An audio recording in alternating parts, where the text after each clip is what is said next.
Welcome to the She Did It Her Way podcast, where it's all about making the ultimate leap from your 9 to 5 and building a business and life you love, all while doing it your way. I'm your host, Amanda Boleyn. Let's get started.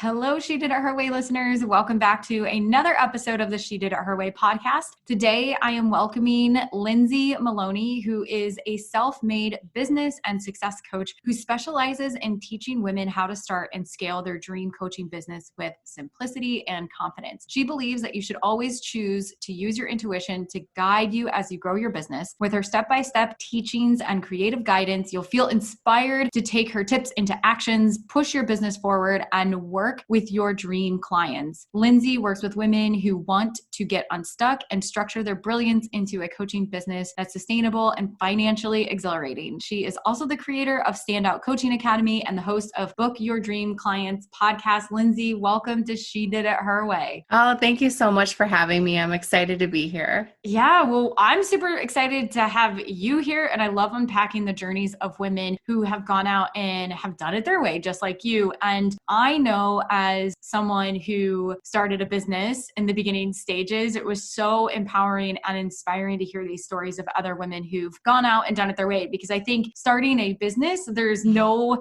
clear path in terms of like, you do X, Y, and Z and you get this outcome. Like it is just a crazy ride. So any story, anytime someone's willing to come on and share their story and energy and time with us, I don't take for granted. Share with us in your own words, tell like where are you at today, and then take us back to how you first got started and what that journey was like. Sure.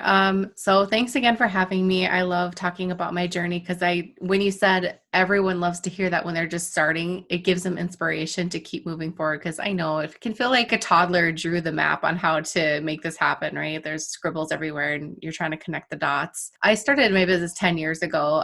Right now, I am a coach to women all over the world. I help them, whether it's just a dream in their brain or they have a specific goal in mind because they have been doing this for a while. I help them start and scale. So I specialize in the coaching business. I also have a 9 to 5, which is always like, why? And I really enjoy it. I worked from home for about 14 years. And since I was 21 years old, I think I was 21. So now you know how old I am, but I've always loved working from home, and it works well. I have my 3 kids at home with me too, and we homeschool. So I have a full plate. But I've always been the type of person to be busy. I love to do things. I don't like an idle Lindsay is not a happy Lindsay. I love to just always be doing all the things. So 10 years ago, when I had one baby, I would finish up work for the day. I would lay him down for a nap. And then I would think, okay, well, now what do? I have the whole afternoon, the whole evening. Newborn babies are,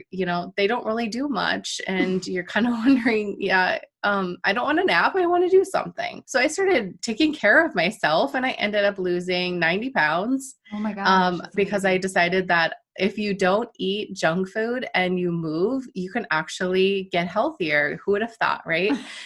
And I come from a very small town. I live in my hometown. I grew up on a farm, and I live in a town with a population of under 800 people. So that's kind of when I started dabbling in Facebook, and I started sharing my weight loss journey with people. And I had zero clue what I was doing, and people started asking about it. And then I just dove into health and nutrition, and I just fell in love with it. And I really fell in love with helping people. Like I've always wanted to be a teacher or a nurse, but I never thought I was smart enough. So I never went for it. And I felt like this kind of fed that for me. And I was a health coach who was probably in the red I was in the red for 5 years because I had absolutely zero idea what I was doing. This is when Instagram was first coming out. Remember back in the day when you had to request access to be on Pinterest? That's when I started my business. I vaguely remember that. I think about MySpace, and I think about when Facebook's just started to come out, and it's crazy to think back in the day when all these platforms just came out, and now it would be so hard to imagine a business in a world without them, even though they could literally be pulled under, yes, the rug could be pulled from beneath us, which is always important to build your email list and build something off of social media, I believe. But that's another conversation. No, it's so funny when you say back in the day, I'm not 90 years old, but time goes so fast online. You have to phrase it that way because you have to set that precedence of when you were doing these things. So I took a year off after I had my second child, my first daughter, and I didn't know what I wanted to do next. When things started to kind of smooth out, I decided I wanted to dive back in. I wasn't feeling the health coaching side of it, but I fell in love with the business side of it. And I got a coach. 30 days later, I jumped from a $200 investment to a $7,500 investment. And I just went all in and I've never looked back. And when was this? She's 6 years old now. So it was about 5 years ago. So so now that is your journey and you're doing that full time right now, or you didn't keep your job, did you? I still have my job. No, you are still, I work today. I was like, I heard that. And then I think my brain kind of just did a malfunction there for a moment. And so this makes this conversation all the more juicy because so much to unpack on this. Let me tell you that. Okay. So you're still doing your full-time job today. You've got your business where you teach women, you help women start and scale their coaching business with your one-on-one packages. And then you've got the academy and you've got the Confident Coach Club. So 5 years ago, when you decided that you wanted to do the business side of it, talk to us about that transition, because from your story and what you've shared, I really see like, okay, you did the health, you were like, had the second child, you're like, I don't want to do that anymore. Now I want to teach the business side of it. So walk us through the past 5 years and your journey as a business owner from there. Yeah. So that first coach that I invested, it was $200. And I remember being so afraid to spend $200 on somebody I kind of looked up to. And what was it called? Twitter video platform that everyone was on. Started with a P. Periscope. Periscope. Okay, oh my gosh. Is that even around today? There might be some listeners tuning in and being like, y'all, like, what is this? This old grandma's talking here. It was only like 8 years ago, but I remember that was what you just never know which platform's going to take off until you're like, oh, do I do this and do that? And it's just, yeah. Periscope. Well, yeah. Periscope Twitch is taking off. Or it has been taken off and I've been living under a rock, but that's another conversation. I have no idea what that is. So. Yeah, okay, never mind. Wait, we sound so with it. I know. Okay, so I decided to enroll in this 30-day program. It was $200. I remember where I was standing in my house when she told me over the phone. It was like this big discovery call if I, wanted to be in it. And I was like, oh my gosh, spending $200 to start my business. Oh my gosh. Like, how can I even tell my husband that's how much it's going to be? And my husband is the most supportive person in my life. And so I always say, if I would tell him I want to start building rocket ships in the backyard, he would say, okay, let's find a way to do it. I love that. He just goes along with it. And I told him, and he kind of looked at me like, yeah, what's the big deal? It's $200. You're starting a business. Like, yeah, you're right. So I went into this program and I worked ahead. I finished the 30-day program in 2 weeks because it was all about the business side of it, the website, SEO, just being visible, what to do. It was such a bite-sized thing, but it just enlightened me to find out more. I was just hungry for more. And I wanted one-on-one attention. I am an introvert. I want coaching attention and I don't want to share it in a group, more than less. So I found this business coach and I think I didn't even know who she was. Usually people follow people for a while and I was like, no, I know this is who I want to work with. No idea how much she charged. I applied for a discovery call. I got it, that whole big, I got it. I can go on a call with somebody to spend my money. And she told me her investment was $7,500 and I didn't even think twice. I knew that this is what I wanted to do. And so ever since then, I've invested in coaches, programs, mentorships to help me build my business, because the more I build it, the more I can charge for my own coaching. And then my coaches can keep following my lead. And I've always invested, always. I've always preached about that. I think that's so important. So my program right now, Standout Coaching Academy, is going to be 3 years old in 2021. So it was an idea that formed on a camping trip. And I filled out a notebook of all the things that I knew that could be in here, a program that I wished I I had years ago. And we have women from all over the world inside of it. And it's the reason why I wake up at 5 a.m. on weekends and go to work early so I can be with my students. It's exactly what I'm supposed to do. I have simplified my business so I can have all of this on my plate. And I'm always happy to share how I make it happen every day, because sometimes I want to know too. Yeah. And that's amazing. And I feel like this is a perfect opportunity to unpack the working full time and running a successful business as well. Sometimes I hesitate to say side hustle because like they're both kind of sides, they're both in parallel. Mm-hmm. But my brain is like, I have this question and I have that question because there's a question of why didn't you decide to go full time in the business? How has having a full-time job benefited you while having a successful business as an entrepreneur running it your own? So like, those are the two main questions that I want to start with. Okay. Oh, those are great questions. The first one, why do I still have my full-time job? Because I crave balance, and my full-time job, I'm an analyst. And so I can really feed that nitpicky masculine side of me where I can sit in spreadsheets. I actually enjoy doing that all day. And I work with a great team. And then my business is that feminine side of me where I can be creative, I can dream, I can be a visionary. I can't be a visionary in my full-time job. That's fine with me, but they both feed what I need in order to be who I am. And why I haven't quit, I don't know. I just don't feel like God wants me to right now. So that's it. I don't have a goal, quit my 9 to 5, none of those little shticky things that everyone talks about. I will do what's best for me when I feel that like, okay, God's like plaguing over here. You don't need to do this anymore. And you can just go over here now and play. And so I'll listen. I'm always listening. And I don't want that stress in my life to have that, I need to quit my job or whatever. I don't like that. That feels icky to me. I'm just going to do what feels right for me.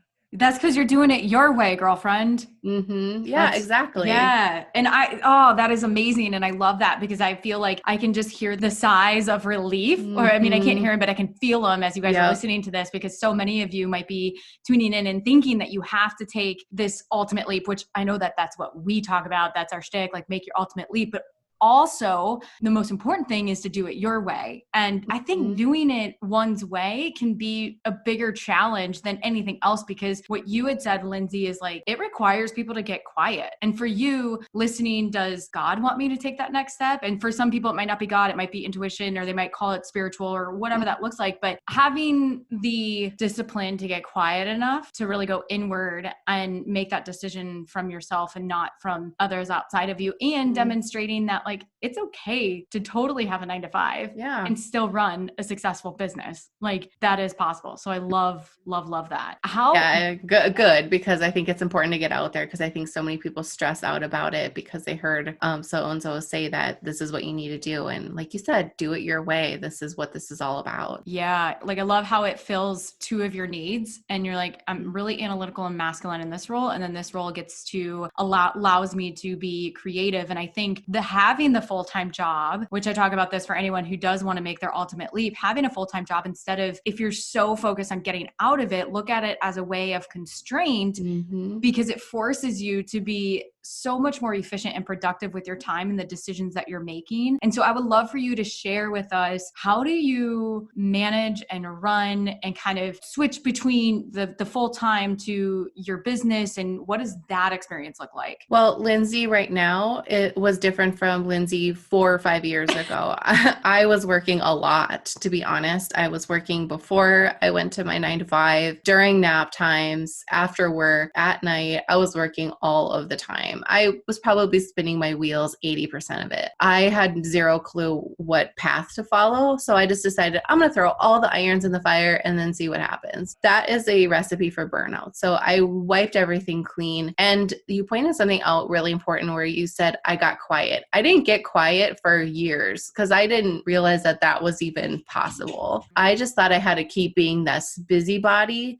physically, and not realize, and I didn't realize that if I would just maybe try trust that I'm on the right path, I could let a lot of the stress go. My schedule is busy and it might feel like a lot if somebody else looks at it, but this is how I do it. Just being completely honest with you. So I wake up at 4:55 and I start my 9 to 5 right away. And I work until 1:00 in the afternoon. I have assistants who help me in my business. I don't have a giant team. I don't ever want a giant team. I have amazing women who help me do the things that I don't have the time capacity to do anymore. I used to do it all, but I can't. So my team works on the things that they need to do on their specific days where they work on their Lindsay work. And I am very ruthless with my time. Mondays are for this, Tuesdays are for this, Wednesdays are for this. If there is something that needs to be done with the podcast, for example, and maybe it comes up on a Tuesday, I'm not touching it until Friday because Friday is my podcast day. Don't mess with my schedule because it will throw me off. That's so important to me. I homeschool my kids after work is done. When they hear mom come out of the office, they're like, oh no, it's time to start school.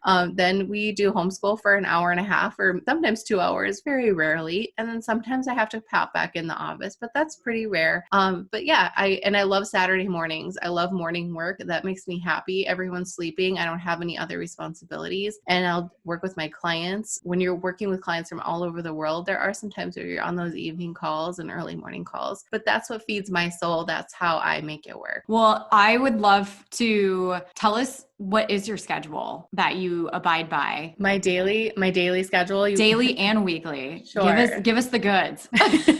I have to pull up my Asana calendar now to really give you the details. We're nerds like this. Okay.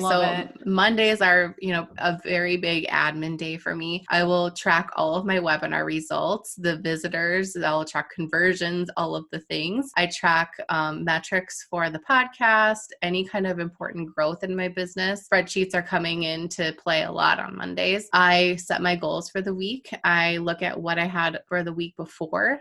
Did I accomplish what I had wanted to accomplish? Yes, no, whatever. And if I didn't, I always write, you did your best and move forward. I track my money every single Monday. It's Money Monday.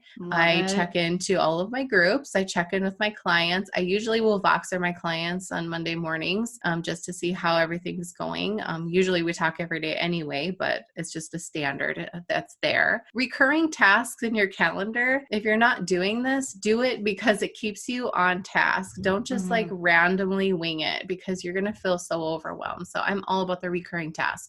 I update my whiteboard. I update my planners. I have several. I'm sure a lot of you can relate. We need many planners. Yes. And I check in my inbox, of course. And then Monday's done. Tuesday is my learning day. So I dedicate time on a Tuesday to either, listen to a podcast, work on a program, or listen to a program that I enrolled in just a little bit. And sometimes if I need extra time to do something, then I'll do it. But otherwise, like if I need to write something, Tuesdays are pretty lax. So I keep it pretty easy. Wednesdays is social media. So I do all of my Instagram. And so I will plan ahead. I'm usually running about a month ahead with Instagram. I post twice a day. So I'll do 14 posts for the next batch. So I'm all about batch work too. So it's all social media. If there's anything that needs to be scheduled on Facebook, it's all going to happen on a Wednesday. Thursdays is so Standout Coaching Academy, we just call it SOCA because it's a lot faster. SOCA day and the Confident Coach Club day. Anything that needs to be done for that has to be done on Thursdays. And then Friday is the podcast day, whether it's recording or scheduling, emailing, whatever it is. Friday is the podcast. And then Saturdays is probably clients and group calls. And thank you for sharing that. That's amazing. Yeah. What do you recommend though? I don't know why I said though, but what do you recommend someone who is just starting out and practicing a new schedule? Because I have some thoughts that might happen if someone's trying to practice it new, but I'd love for you to share, like someone wants to implement a new calendar. What sort of advice do you give them? Yeah. So write everything down and kind of look at how it's related to each other. So if you have Instagram and Facebook, make all your social media things in one group. Could group them all into similar categories. And then I am always going to talk about Asana. It's my favorite. I think it has such high functionalities. Yes. So get Asana if you don't have one. It's free. Just do it. And then go ahead and create a project for each of your days, color code it so it's different, and then plug in all of those tasks under that project. Then set if it's recurring daily, weekly, monthly, quarterly, and then get that going on your calendar. So when you check it off, it's going to pop up on the next day, month, etc. And then stick with it. And then also be okay if you don't get to it, whatever, drag it onto the next week if you can. But I think just brain dumping and then categorizing. This gets me excited. Grab like 5 different highlighters, 5 different colors, and then highlight each one. And then like, oh, I have all my pinks are going to be here, and then put it on digital paper, then digital. I love that. There should be like a planning party with just sticky notes and colors. My favorite. Yes. Oh my gosh, I love it. Well, tell us a little bit. So let's kind of shift in from the managing your day to some of the pieces of advice you have for women who are starting their own coaching business. Let's say they're starting their own coaching business and they're just getting started and they're like, oh my gosh, this is going so slow, or like, how do I get more clients? What sort of advice do you have for them? Well, usually when coaches are feeling that way, it's because they're listening to a lot and they are soaking in everything. They're listening to podcasts all day long. They're downloading all the free things they can find. And I had put some copy on one of my sales pages a while ago, and a new client had mentioned, she said, I knew that this was perfect for me because you literally wrote my brain out. She said, you wrote, if you print all the freebies, this will help you. But then if you print it in color, then it'll really help. She goes, that's exactly how my mind goes. So you're downloading everything and you think that the more binders and things you have paperclip together, this is going to help you, but it's not. What's going to help you is knocking everything off of your desk and picking one focus, one person to listen to that you can identify with and that leads a lifestyle that feels in connection with you in some way or somehow. Because I feel like when we are listening to so many voices out there, we get so confused in which direction we should go. And then we're spinning our wheels and we're getting to the point where we're just self-doubting everything we do because it doesn't match up with what all the other voices are doing. So that's really important to simplify and clarify. If you don't know who you help and how you help them and you can't spit it out to me in 20 seconds or less, then we have a problem. So practice that. Somebody walks up to you and asks you, what do you do? Who do you help? And if you go on for about 10 minutes, we need to work on that, my dear. So don't be afraid to niche down. Don't be afraid to use your own history and your journey to identify with other people so they can feel that connection with you. I always say, I'm not going to start a business where I have no history because people can't relate to that. I have to be open with my life and what I do every day, what I've done to get here. I have to be ready and willing to be open with that so people can connect with me really quickly. And that's, what you do in the beginning of a conversation. You ask, how did you get started? So you can grab those listeners. Well, we need to do that with our business too. If you feel like you're just overwhelmed with everything, maybe just take a step back and identify with somebody who really feels that you can connect with, learn from them, and then simplify and learn how to make sure that your business feels rock solid. Yeah, such good advice. And it's so easy, I think, in the beginning where there almost is this process of consumption, and to where you experience the overwhelm and then you realize like, oh man, this doesn't feel good. And I think that becomes the trigger that then gets most people, not all, but including myself, to a place where you're like, oh my gosh, this is just not sustainable. I can't do this. And then that's where it really is like clearing off the desk and saying, what do I really need to focus on?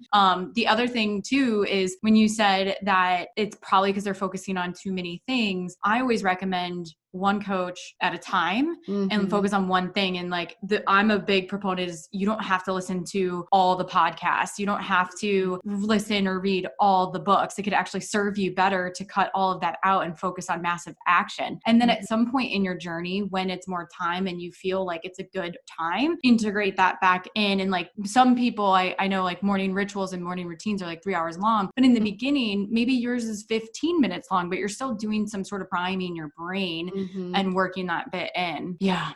I know we're both like, yes.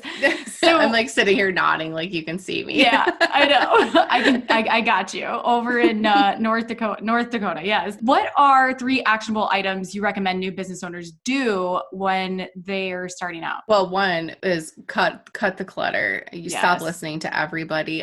We're such big visionary people. So it's like learning is almost like sugar, like too much sugar, gotta stop, detox and move. We don't need to just be sponges. You need to move. You need to do something. I barely listen to podcasts that will give me ideas because I can't. It's too dangerous because then I'll be like, I know what we should do. We should do this. And then, whoa, sidetrack McGee. You got to stay focused. I get so sidetracked. I can barely even follow a recipe in the kitchen. So if I'm doing 2 different things at one time. So you got to learn your personality. How do you best learn? How do you best stay focused? And then trust yourself to do what feels right. And no one else knows you like you do. So trust yourself, clear away all the clutter, and then really get down into, is my life right now? I am where I want to be. Am I willing to share how I've gotten here? Will I be able to help somebody who's on the other side by sharing my journey? I always give the bridge scenario. You're on one side of the bridge, you made it across, you did it, and you look over and there's somebody on the other side waving for help. And it's your job as a coach or any entrepreneur to walk back over and tell them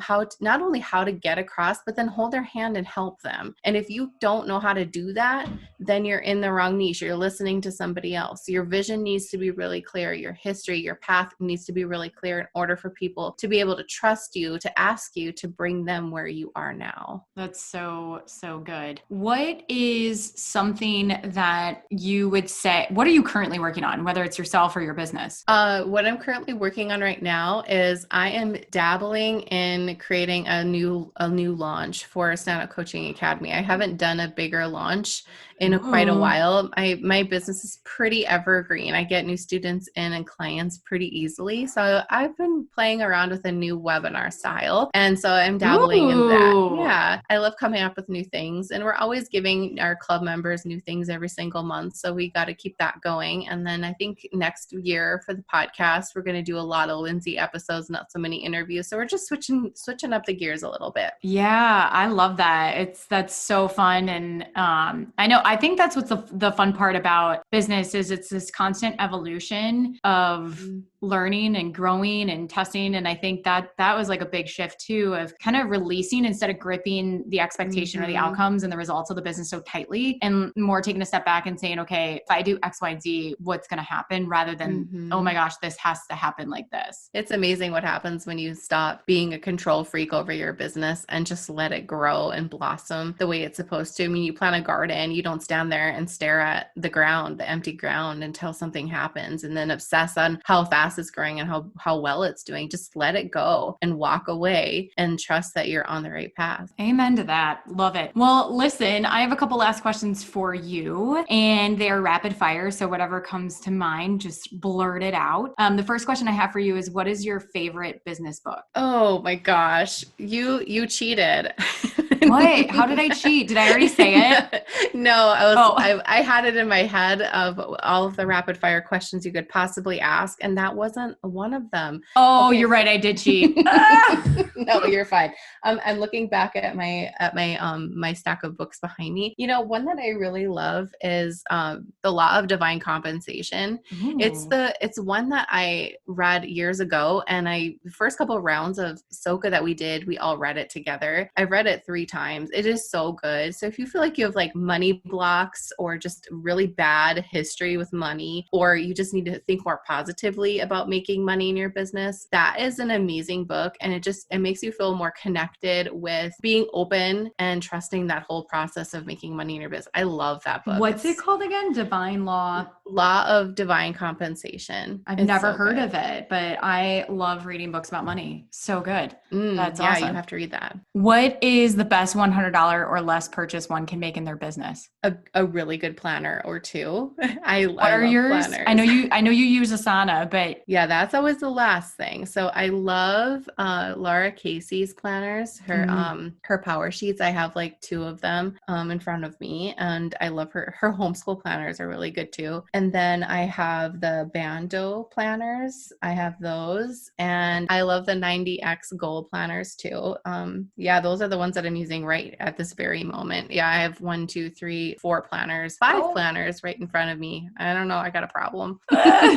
Well, and I think the big thing too, I acknowledge here, and is everyone is so different, and the best planning method is whatever method you're going to pick and stick with, right? And for you, this method works. For someone who's tuning in, a different method might work. So I think it's important for the listeners. I just want you guys to know is it's really about understanding which one works for you and which one's going to allow you to stay with it. But I love that because those are, you listed off some that I've never heard of before. So, and I do a lot of stuff. I keep it digitally, but there is always that process that it's on paper before I get it to my digital calendar or Asana. You know, I'm going to be checking that out after this interview. Love it. That's the other thing. I got to be careful because sometimes, well, it used to be really bad where planning became like this indulgent thing where I'm like, I love planning, but then I'm not doing my other work. So I got to get back to that. I got to get back to like staying focused. That's what it was like back in the day. But what is something in your life that is a non-negotiable? God, absolutely. Yeah. What is your daily practice or ritual around it? Yeah. So when I'm all ready for the day and I come into my office, first thing I really want to do is work because I love working, but I don't let myself work quite yet. I have my Bible in front of me, my journal, and a devotional. So right now I'm doing And He Walks With Me.